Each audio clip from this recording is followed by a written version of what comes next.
ரொம்ப பெரிய ஒரு சேலரி, ஈவன் லேக்ஸில் இருந்த சேலரி ஒரே அடியில் ஒரு நாளில் ரிசைன் பண்ணிட்டு சினிமான்னு சொல்லிட்டு எதுவும் தெரியாமல் கையில் இருந்த ஒரு வண்டி எடுத்துட்டு சென்னைக்கு வந்து நின்று யோசிச்ச அவரோட confidence, I proud my self. ரொம்ப இந்த வாழ்க்கையிலே த பெஸ்டஸ்ட் மொமெண்ட் என்னன்னா என் பொண்ணு என் கையில் வரும்போது. பர்டிகுலராக எப்படி பண்ணணும்னா ஒரு பயங்கரமான ராக் ஸ்டார் மாதிரியான ஒரு பிரேக்கப் மூவி பண்ணணும் அப்படின்றது வந்து நம்ம சொல்லல இந்த மாதிரின்னு. அப்படி பார்க்கும்போது சில மூவி செலக்டிவாக சொல்லலாம். தவிர ஒரு ஹீரோனா சீரியல்ல எப்படி இருப்பான், சரி அம்மா பேச்சு கேட்பான், அவருக்கு பேச்சு கேட்பான், எவன் பேச்சே கேட்பான். எந்த கேரக்டர் இதுக்கு முன்னாடி வந்ததும் சரி, சந்தோஷ் புது ஒருத்தங்கள சந்தோஷம் இருந்தாலும் சரி, இதுக்கு முன்னாடி பண்ண விக்ரமா இருந்தாலும் சரி, கார்த்தின்ற கேரக்டர் இருந்தாலும் எல்லாருமே வந்து ஒரு கிரே ஷேட் இருக்கிற ஹீரோ தான், ரியாக்ட் பண்ற ஹீரோ. மோஸ்ட் ஆஃப் த ஆடிஷன்ஸும் நடக்கிறது என்னன்னா ஒரு ஸ்ட்ராட்டஜியாக தான் போயிட்டு இருக்குது. தவிர ரியலிஸ்டிக்கான, அதாவது உண்மையான ஒரு ஆடிஷன், ஜென்யூனான ஒரு ஆடிஷன்னா நம்ம தேடுற எல்லா இடத்துலையும் கிடைக்கிற ஜென்யூனான ஆடிஷன்ஸ் கிடையாது.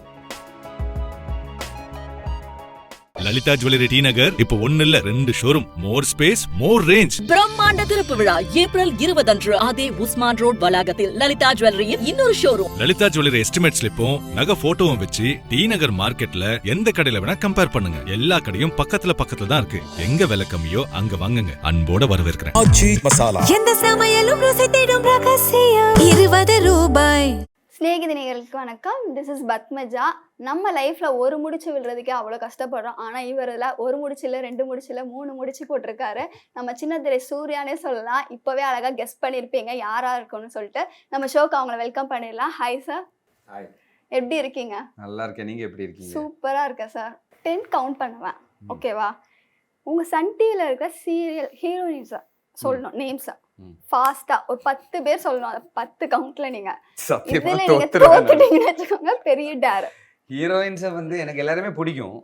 ஆனா நான் வந்து சரி நீங்க கேளுங்க பாப்போம். ஓகே கேளுங்க. நீங்க தான் படபடன்னு சொல்ல போறீங்க, நான் கவுண்ட் பண்ண போறேன். 10 கவுண்ட் பண்ணுவேன். இப்போ நான் சொல்லணும் ஒவ்வொருத்தரையும். நீங்க தான். ஓகேயா? Start. 1 Swathi Gunde, 3 Chaitra Reddy, 4 Gaby, 2 Gabriella Gaby, 6 7 Reshma, 8 இருங்க. நீங்க கவுண்ட் எல்லாம் பண்ண கூடாது. ரேஷ்மா இல்ல இருங்க. ரேஷ்மா அண்ட் மனிஷா 9 10 முடிஞ்சிருச்சு. அவ்வளவுதான். இப்போ நீங்க கவுண்ட் பண்ண கூடாதுங்க. இது நான் பேர் சொல்றதை விட ஃபாஸ்டா நீங்க கவுண்ட் பண்றீங்க. பாப்ப நீங்க ஃபிங்கர் டிப்ல வைக்கணும்ல. நம்ம गर्ल्स எல்லாம் ஃபிங்கர் டிப்ல வைக்கிறது வீட்ல இருக்கிற விஷயங்கள் வைக்கலாம். பொண்ணு ஹீரோயின்ஸ் நான் ஃபிங்கர் டிப்ல வச்சேனா என்ன தப்பா நினைப்பாங்க. இப்போ நீங்க வந்துட்டு அவுட் ஆயிட்டீங்க. சாரி. பார்வதி மறந்துட்டீங்க. she was my heroine. நான் எப்படி மறப்பேன்? நீங்க எனக்கு டைம் கொடுக்கல. அதாவது வேற யார வேணா இவ்வளவு பேரு நான் சொன்னேன்ல, அவங்கள யார மறந்தாலும் பார்வதியை மறக்க முடியாது. லாஸ்டா தானே சொன்னீங்க, பாத்துக்கோங்க. அதுதான் சொல்றேன். நான் சொல்ல ஆரம்பிக்கும் போது நீங்க என்ன இத கவுண்ட் பண்ணி என்ன டிஸ்டர்ப் பண்ணிட்டீங்க. போங்க, அவுட் ஆயிட்டீங்க. நான் வந்து கிளாப் பண்றேன். ஃபர்ஸ்ட் கிளாப் பண்ணும்போது பாசிட்டிவ். எப்படின்னா அவங்க நல்லவங்க. இந்த ஷூட் எல்லாம் பயங்கரமா சாப்பாடுலாம் காம்படிஷனா இன்டர்வியூ எனக்கு புரியல. கொஞ்சம் ஃபன் இன்டர்வியூ. என்ன பத்தி நீங்க ஒண்ணுமே கேக்கல, ஊரா பத்தி ஃபுல்லா கேக்குறீங்க. சரி உங்கள பத்தி இதல வருது. காம்படிஷனா வெச்சு எனக்கு பிரைஸ் மணி ஏதாச்சும் கொடுக்குறீங்களா? நான் தரேன். ஹாம்பர் இருக்கா? நீங்க வின் பண்ணா தரேன். என்ன ஹாம்பர்ஸ் இருக்கா? ஓகே நான் தரேன். நானே செலவு பண்ணி தரேன். ஓகேவா? செலவு பண்ணு. அது வேண்டாம், கஷ்டமா இருக்கும், பாவம். நீங்க சரி கேளுங்க. ஓகேவா? இப்படி கிளாப் பண்ணும்போது அவங்க நல்லவங்க, செம்ம கேரிங் பர்சன். அடுத்து கிளாப் பண்ணும்போது அப்படியே கேரிங் பர்சனாலும் தொணத்தொணன்னு வருவாப்பா. பாசிட்டிவ் நெகட்டிவ் இந்த மாதிரி சொல்லணும். ஓகேவா? நான் நேம் சொல்றேன். பிரீத்தி ma'am. she is a very professional. பயங்கரமா வந்து பை ஹார்ட் எல்லாம் வந்து இந்த செகண்ட்ஸுக்குள்ள ஒரு வாட்டி படிக்கும் போதே அதை அப்சர்வ் பண்ணிட்டு அதை அப்படியே த்ரோ பண்ணுவாங்க. And very dedicative person, very sharp and very but இதெல்லாமா இருந்தாலும் கொஞ்சம் எல்லா சீக்வன்ஸ்லேயும் அப்படியே பாஷா மாதிரி ட்ரை பண்ணுவாங்க. ஆனாலும் அவ்வளோ பெருசாக வாங்காது. சூர்யா கிட்ட நிறைய வாட்டி மொக்க வாங்கிட்டு போவாங்க. பயங்கர சாப்பாடெல்லாம் எல்லாருக்குமே ஊட்டுவாங்க. லைக் என்ன வெரி, அதாவது ரொம்ப ஸ்வீட்டான பர்சன், வெரி கேரிங்கான பர்சன். ரொம்ப பேசிகிட்டே இருப்பாங்கங்க. ஏதாச்சும் சும்மா பேசிக்கிட்டே இருப்பாங்க. அதை பற்றி இதை பற்றி ஏதாச்சும் சொல்லிட்டு இருப்பாங்க. யா இதுக்கு Okay. நான் அவரை பத்தி Okay. என்ன குத்த சொல்லணும். ஓகே இன்னொரு பேர் சொல்லுங்க. Niyas. Is also very hard worker and very passionative. ரொம்ப ட்ரீம் பார்ப்பான். ஐயோ ரகலை பிடிச்சவனுங்க, ஹைப்பர் ஆக்டிவ், எல்லாரையும் தொணன்னு இப்படியே சுற்றிக்கிட்டு இருப்பான், ஒரு இடத்துல உட்காரவே மாட்டான், குதிச்சுக்கிட்டே இருப்பான். பட் அந்த எனர்ஜி எல்லாம் இருக்கிறதுனால தான் சினிமாவில் இவ்வளோ காம்படிட்டிவ் பண்ணி அவரால் இப்போவும். ஏன்னா I feel very proud my self because ஒரே டைமில் லைக் ரொம்ப பெரிய ஒரு சேலரி, ஈவன் லேக்ஸில் இருந்த சேலரி ஒரே அடியில் ஒரு நாளில் ரிசைன் பண்ணிட்டு சினிமான்னு சொல்லிட்டு எதுவும் தெரியாமல் கையில் இருந்த ஒரு வண்டி எடுத்துட்டு சென்னைக்கு வந்து நின்று யோசிச்சு அவரோட confidence. I proud my self like. But இருந்தாலும் கொஞ்சமாச்சும் அறிவு இருக்கணுமாங்க அவனுக்கு. மோர் தேன் லேக் சேலரி வாங்கிட்டு இருந்தவன் என்ன நம்பி வந்துட்டு இருக்காங்க, ஒரு பிளான் கூட இல்லாமல் சினிமான்னு சொல்லிட்டு. சரி ஓகே ஜெயிச்சுட்டேன், வேற ஏதாச்சும் ஆயிருந்தேன்னா என்ன ஆயிருந்திருக்கும். அதனால அந்த பையன் யோசிக்காம ஏதாவது சில முடிவுகள் எடுப்பான். ஆனா அந்த முடிவுகளை தான் அவனை இங்க வந்து உட்கார வச்சு குமுதம் சேனல் என்ன இன்டர்வியூ எடுக்கிற அளவுக்கு கொண்டு வந்திருக்காங்க.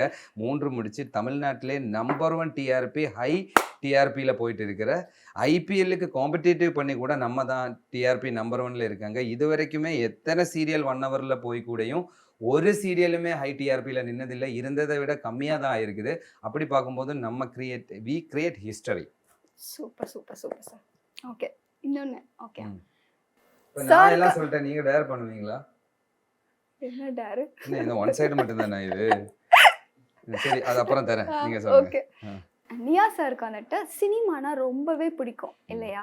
பெரிய திரையில தான் வரணும்னு ரொம்ப ஆசைப்பட்டீங்க. என்ன ரோலுக்கு இந்த ரோல் தான் நான் ஆசைப்பட்டேன்ப்பா, இது கிடைக்கணும் எனக்கு அப்படின்னா என்ன ரோல் பர்டிகுலரா சொல்லணுமா? சரி ஆசைன்னா சினிமா நடிக்கணும்ன்றது தான். அப்ப எல்லாமே ஆசைதான். நான் வந்து அதான் சொன்னேன்ல, இப்போ இந்த சீரியலுக்கு நாம நடிக்க வரும்போது நான் வந்து I want become best actor in India, இதுதான் என்னோட சேயிங். தவிர I want best actor, best hero அப்படின்னு நான் பர்டிகுலரா சொன்னதில்லை. சி என்னோட நடிப்போ பாடி லாங்குவேஜோ இல்லைன்னா என்னோட ப்ரெசன்ஸோ என்னோட ஸ்க்ரீன் ப்ரெசன்ஸோ ஏதோ என்ன ஹீரோ ஆக்கிட்டாங்க. ஸோ இப்போ நான் யோசிக்கிறது ஹீரோ. இப்போ நான் வந்து this is my 5th project as a hero. First serial மட்டும் தான் நான் வந்து ஹீரோக்கு தம்பியா கேரக்டர் ஆர்டிஸ்ட் பண்ணேன். இப்போ வந்து இது பண்ணேன். இப்போ அஃப்கோர்ஸ் நான் என்ன ஹீரோவை எல்லாருமே யாரையோ ஹீரோவை பார்க்கும்போது நம்மளை ஹீரோவை பார்த்து நம்ம ஹீரோக்கான முயற்சிகள் தான். ஓகே அதில் எது பண்ணணும் நல்லதுன்னா மேபி இதை எப்படி சூஸ் பண்ணணும்னு தெரியல. கேரக்டர் வைஸ் பார்த்தீங்கன்னா நம்ம சொல்லலாம் அட்வொகேட்டு இல்லைன்னா போலீஸு இல்லைன்னா இது அதுன்னு நம்ம சொல்லலாம். நீங்கள் இப்படி வில்லனா இல்லை கேரக்டர் ஆர்டிஸ்டா ஹீரோவானா ஒரு ஹீரோ கிட்ட நீங்கள் வந்து கேட்குறீங்கல்ல எதா ஆகணும்னு. அப்போ நீங்கள் இறங்கி வேற என்ன ஆகணும்னு கேட்கும்போது கேரக்டர் வைஸாக தான் கேட்கணும். ஓகே ஹீரோவா பண்ணிட்டு இருக்கிறவர் வேற ஏதாச்சும் பண்ணுவாங்களா? That is not a question இல்லையா?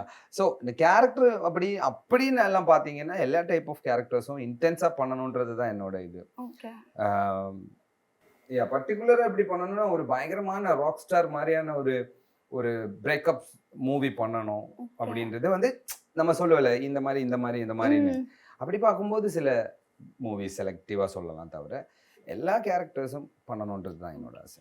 ஆடிஷன்ல இல்லைன்னா பண்றதுல எனக்கு எந்த அப்ஜெக்ஷனும் கிடையாது, அதுவும் சொல்றேன். ஓகே ஏன்னா அவங்க ஃபேன்ஸ் எல்லாமே ஒரு ஹேண்ட்ஸம் சாக்லேட் பாய், ரொமான்டிக் பாயா பார்த்துட்டு இருக்காங்க. யார் என்னையா?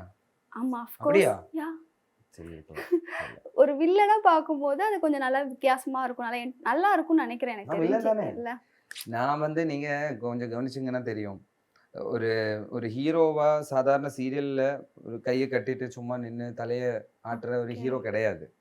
ஒரு கிரே ஷேட் இருக்கிற ஹீரோ தான் நான் இது வரைக்குமே எல்லாமே பண்ணது. என்ன தேடி வந்ததும் அதே மாதிரி தான், பைக் லக், அது நான் செலக்ட் பண்ணதுன்னு சொல்ல முடியாது.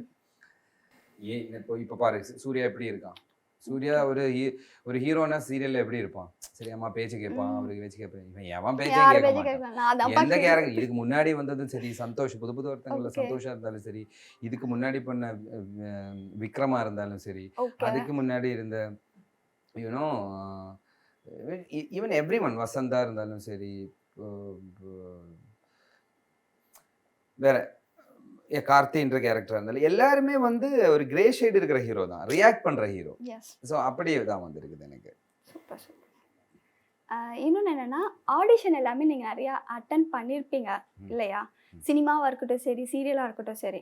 இந்த ஆடிஷனில் நான் வந்துட்டு என்னை நான் இருப்பேன்னு நினைச்சேன் ஆனா என்னாலே முடியல ஃபெயிலியர்னு இருக்குமான்னு தெரியல. பட் இருக்குது அவங்க லைஃப்ல ஃபெயிலியர்னு ஆடிஷன் அட்டன் பண்றப்போ.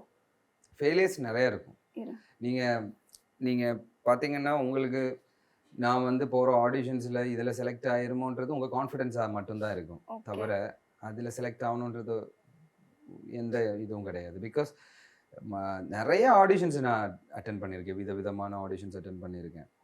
சிலதாக நம்ம தோணும் இது நம்ம கன்ஃபார்மாக நமக்கு கிடைக்கும்.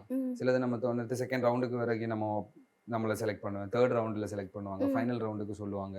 அதுக்கப்புறம் பர்டிகுலராக இவ்வளோ பேர், அதாவது 500,000 பீப்புள்ஸ் இருந்ததுலேருந்து ஃபில்டர் பண்ணி ஒரு 30 பீப்புள், ஒரு 15 பீப்புள், ஒரு 20 பீப்புள்ஸ் கொண்டு வரும்போது நம்ம என்ன நினைப்போம், ஓகே நம்ம இது எப்படியும் இருக்கும் அப்படின்னு. அந்த அளவுக்கு கூட வந்து கூட நம்ம காணாமல் போயிருக்கு.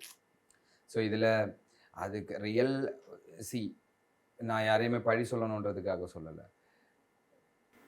மோஸ்ட் ஆஃப் த ஆடிஷன்ஸும் நடக்கிறது என்னென்னா ஒரு ஸ்ட்ராட்டஜியாக தான் போயிட்டுருக்குது. தவிர ரியலிஸ்டிக்கான, அதாவது உண்மையான ஒரு ஆடிஷன், ஜென்யூனான ஒரு ஆடிஷன்னா நம்ம தேடுற எல்லா இடத்துலையும் கிடைக்கிற ஜென்யூனான ஆடிஷன்ஸ் கிடையாது.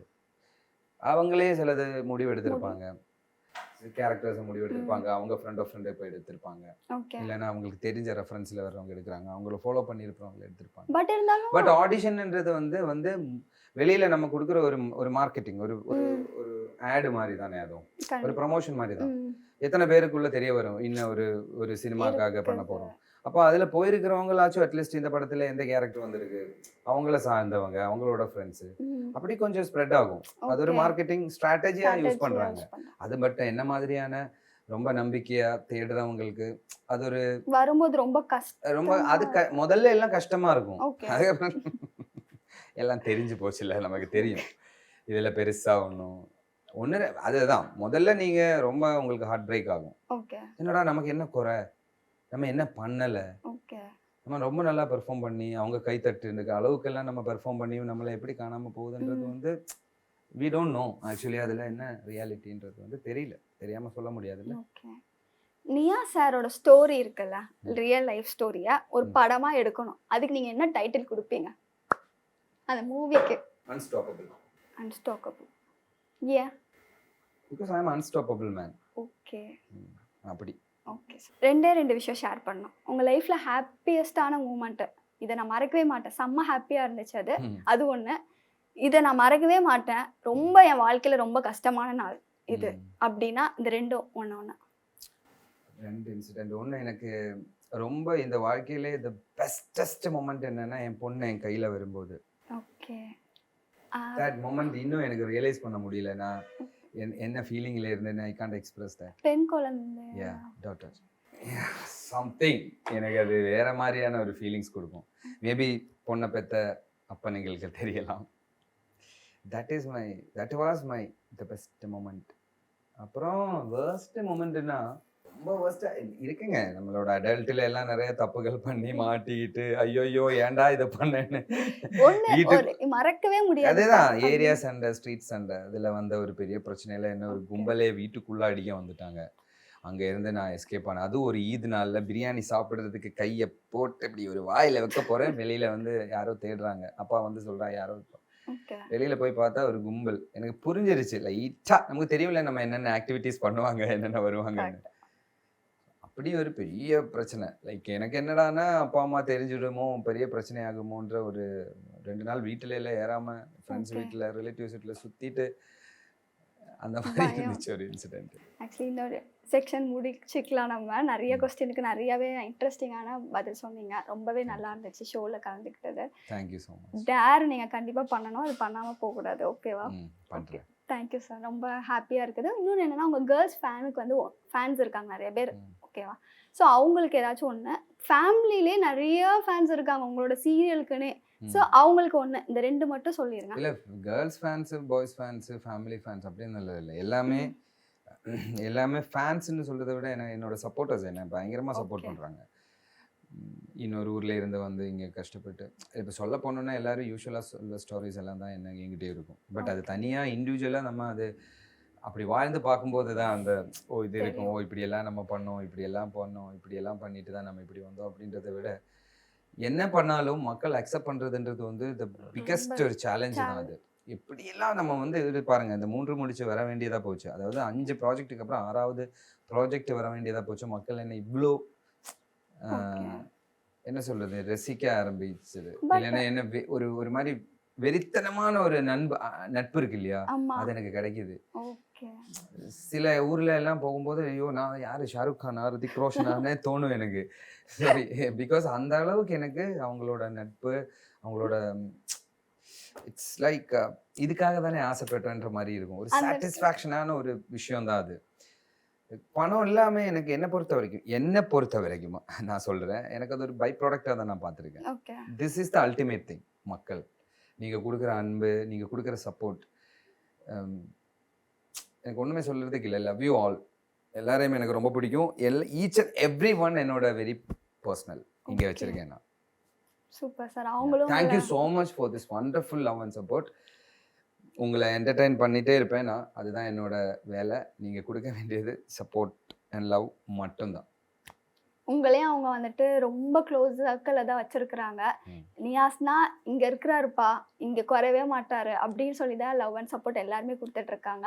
ரொம்ப நீங்கள் வந்து இன்னொரு பிக் ஸ்டேஜுக்கு போகணும். கண்டிப்பாக எங்களோட விஷஸ் ரொம்ப கண்டிப்பாக இருக்கும். Thank you so much. அண்ட் இதே மாதிரி என்னோட ஆன்லைன் ஆன்லைன்னா நான் சோஷியல் மீடியா எல்லாமே தான் சொல்கிறேன். யூடியூபாக இருந்தாலும் சரி, இன்ஸ்டாகிராமாக இருந்தாலும் சரி, ஃபேஸ்புக்காக இருந்தாலும் சரி, ஆரல்ஸ், ஸ்னாப், வேறவர் எங்கேயா இருந்தாலும் அந்த யூனோ அந்த சோஷியல் மீடியாவில் இருக்கிற அந்த சப்போர்ட்டர்ஸ், அந்த என்னோட சப்போர்ட்டர்ஸ், அவங்க பயங்கரமான ஒரு சப்போர்ட் கொடுக்குறாங்க எனக்கு. அவங்க எனக்காக யூனோ ஒவ்வொருத்தரும் அந்த எடிட்ஸ் போடும்போது என்னால் எல்லாரையுமே ஃபைண்ட் அவுட் பண்ணவும் முடியல. அது ஒரு சின்ன வேலையாக இருக்குது. ஆனால் என்னை ரொம்ப நாளாக ஃபாலோ பண்ணிட்டு இருக்கிறவங்க, கன்சிஸ்டண்டாக எனக்காக அதை எல்லாருமே யூனோ எல்லாருமே ஒவ்வொரு ப்ரொஃபஷனலில் இருக்கிறவங்க, எல்லாருமே வேலை பார்க்குறவங்க, அவங்க எனக்காக ஒரு டைம் எடுத்து அதை எடிட் பண்ணி அந்த ஸ்பேஸ் நமக்கு கிடைக்கிறது இல்லை. நீங்கள் உங்களோட டைம் வேற ஒருத்தருக்காக டெடிகேட் பண்ணுறதுன்றது வந்து எவ்வளோ பெரிய விஷயம் தெரியுமா? நீங்கள் ஒரு 1 lakh நீங்க கொடுக்கறத விட பெரிய விஷயம் உங்க டைம். கண்டிப்பா. இன்னொருத்தருக்காக ஒரு விஷயம், ஒரு வேலை பாக்குறாங்கல்ல, அதுக்கு என்கிட்ட திருப்பி கொடுக்கறதுக்கு அன்பு மட்டும்தான். அது ஆல்வேஸ் இருக்கும் அவங்களுக்கு. என்னோட பியூரஸ்ட் லவ் எப்பவுமே மக்களுக்கு இருக்கும், என்னோட மக்களுக்கு இருக்கும். கவலைப்படாதீங்க சார். குமுதம்கிட்ட சொல்லி உங்களுக்கான ஒரு ஃபேன்ஸ் மீட் அரேஞ்ச் பண்ணி உங்க ஃபேன்ஸ் எல்லாரையும் கூப்பிட்டு வச்சு நம்ம வந்துட்டு ஆஃப் கோர்ஸ் நான் வருவேன். சூப்பரா பண்ணலாம் sir. Thank you so much Kumudam. நீங்களும் ரொம்ப நல்லா இன்டர்வியூ எடுத்தீங்க, ரொம்ப நல்ல கேள்விகள் கேட்டீங்க. நீங்க என்ன வஞ்ச புகழ்ச்சியில பேசுறீங்களா? நல்லா இருக்கு. ஏன்னா எல்லா இன்டர்வியூஸும் மோஸ்ட் ஆஃப் த டைம் நம்மளோட இதை பத்தி தான் இருக்கும். பட் எனக்கு I like this kind of dare. எனக்கு பிடிக்கும். நானே இன்ஃபேக்ட் சொல்லுவேன் அவங்க கிட்ட, நீங்க கொஞ்சம் என்ன வெளியில போய் என்ன 2 திட்டுற மாதிரி கேள்வி கேளுங்க அப்படின்னு. நானும் வைரல் ஆகட்டுமே கொஞ்சம். பெருமையா சொல்லுங்க, இந்த ஆங்கர் நல்லா பண்றாங்க. இல்ல பெருமையா சொல்றதுல ஒண்ணும் இல்ல, ரொம்ப நல்லா பண்றீங்க, ரொம்ப நல்லா பார்ட். பட் நல்லா பண்றீங்க, நோ டவுட் அபவுட் இட். நல்லா இருந்துச்சு கொஸ்டின்ஸ், சுவாரஸ்யமா இருந்துச்சு, இன்ட்ரெஸ்டிங்கா இருந்துச்சு. நல்லா வருவீங்க. இல்ல வேற மாதிரி இருக்குது, சும்மா நல்லா வருவீங்க. Okay, thank you so much. Lalitha jewellery T Nagar இப்போ 1 இல்ல 2 showroom, more space, more range. பிரம்மாண்ட திறப்பு விழா ஏப்ரல் 20 அன்று அதே உஸ்மான் ரோட் வளாகத்தில் லலிதா ஜுவல்லரியின் இன்னொரு ஷோரூம். லலிதா ஜுவல்லரி எஸ்டிமேட் ஸ்லிப்பும் நகை போட்டோவும் வச்சு டி நகர் மார்க்கெட்ல எந்த கடையில வேணா கம்பேர் பண்ணுங்க. எல்லா கடையும் பக்கத்துல தான் இருக்கு. எங்க விலை கம்மியோ அங்க வாங்குங்க. அன்போட வரவேற்கிறேன். ஆச்சி மசாலா, எந்த சமையலும் ருசி தேடும் ரகசியம். 20 ரூபாய். மக்களின் நாடித்துடிப்பை உணர்ந்த செய்தி தொகுப்புகள், அரசியல் களத்தை உற்றுநோக்கும் கோணங்கள். உங்கள் குமுதம் நியூஸ் 24/7 லிங்க் டிஸ்கிரிப்ஷனில்.